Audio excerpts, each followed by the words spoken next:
പെരുമ്പാവൂരിൽ ജിഷ കൊല്ലപ്പെട്ടിട്ട് ഇന്നേക്കൊരു വർഷം. പ്രതി അമീറുൽ ഇസ്ലാമിന്റെ വിചാരണ ആരംഭിച്ചെങ്കിലും വിവാദങ്ങൾ ഇപ്പോഴും കെട്ടടങ്ങിയിട്ടില്ല. പോലീസ് അന്വേഷണത്തിൽ വീഴ്ച പറ്റിയെന്ന വിജിലൻസ് റിപ്പോർട്ട് ചൂണ്ടിക്കാണിക്കുമ്പോൾ ജിഷ വധക്കേസ് അന്വേഷണം ശരിയായ ദിശയിലായിരുന്നോ എന്ന ആശങ്കയും ബലപ്പെടുന്നു.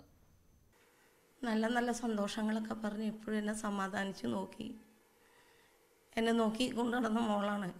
അവളില്ലാത്തപ്പോൾ എന്ത് ജീവിതാ. എനിക്ക് മോനില്ലാതെ ജീവിക്കാൻ പറ്റില്ല, എനിക്ക് ഞാനും ഇല്ലാതെ ജീവിക്കാൻ പറ്റില്ല. അങ്ങനെ അത്രയും സ്നേഹത്തിലാണ് ഞാനും എൻ്റെ മോനും ജീവിച്ചത്. പക്ഷേ ഞങ്ങൾക്ക് പിരിഞ്ഞിക്കാൻ വിഷമമാണ്. അപ്പം അവളുടെ ആത്മാവ് എവിടെ നിൽക്കണമെന്ന് വെച്ചാൽ എന്നെ നോർത്ത് അത് വിഷമിച്ചായിരിക്കും ഇപ്പം അതിൻ്റെ ആത്മാവ് നടക്കുന്നത്. മകളെ ഓർത്ത് ഇടനെഞ്ചു പൊട്ടിക്കരഞ്ഞ ഈ അമ്മയുടെ വിലാപം കേരളം മറന്നിട്ടില്ല. സൗമ്യവധത്തിനു ശേഷം മലയാളിയെ നടുക്കിയ ക്രൂരമായ കൊലപാതകം നടന്നിട്ട് ഒരു വർഷം കഴിഞ്ഞു. വിവാദങ്ങൾ ബാക്കി നിൽക്കെ പ്രതി അമീറുൽ ഇസ്ലാമിന്റെ വിചാരണ തുടങ്ങി. എന്നാൽ പ്രതിക്ക് വധശിക്ഷ ലഭിക്കാതെ പോകുമോ എന്ന ആശങ്കയിലാണ് അമ്മ. ശിക്ഷിക്കപ്പെടുമെന്ന് വിചാരിക്കണ്ടോ എന്ന് പറഞ്ഞാൽ യാതൊരു അർത്ഥമില്ല.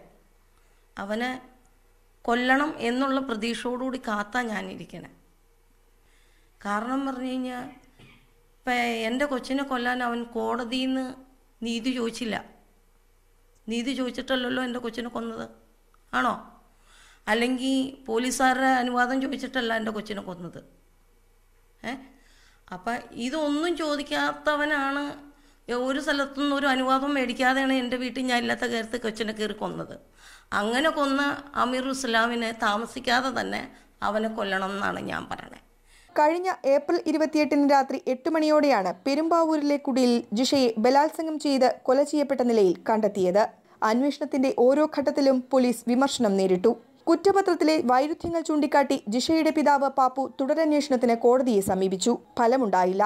ഇടത് വലത് സർക്കാരുകളെ ഒരുപോലെ മുൾമുനയിൽ നിർത്തിയ കേസിലെ വീഴ്ച ചൂണ്ടിക്കാട്ടിയായിരുന്നു സെൻകുമാറിനെ DGP സ്ഥാനത്ത് നിന്ന് മാറ്റിയത്. സെൻകുമാർ തിരിച്ചെത്തുമ്പോൾ ജിഷ വധക്കേസ് വീണ്ടും ചർച്ചയായേക്കും. പോലീസിന് വീഴ്ച പറ്റിയെന്ന വിജിലൻസ് റിപ്പോർട്ടും ജിഷ വധക്കേസിൽ സത്യം ഇനിയും അകലെയാണോ എന്ന സംശയം ബലപ്പെടുത്തുന്നു. ജിഷ മൺമറഞ്ഞിട്ട് ഒരു വർഷം പിന്നിടുമ്പോഴും ഈ അമ്മ മനസ്സിൽ നീറ്റലൊടുങ്ങിയിട്ടില്ല. സൗമ്യയ്ക്ക് നേരെ തുറക്കാതിരുന്ന നീതിയുടെ കണ്ണുകൾ ജിഷയ്ക്ക് നേരെ തുറക്കുമോ എന്നറിയാൻ ഈ അമ്മയും കാത്തിരിക്കുകയാണ്. Cameraman Shijo M. ജെയിംസിനോടൊപ്പം സുവി വിശ്വനാഥൻ, News 18 കൊച്ചി.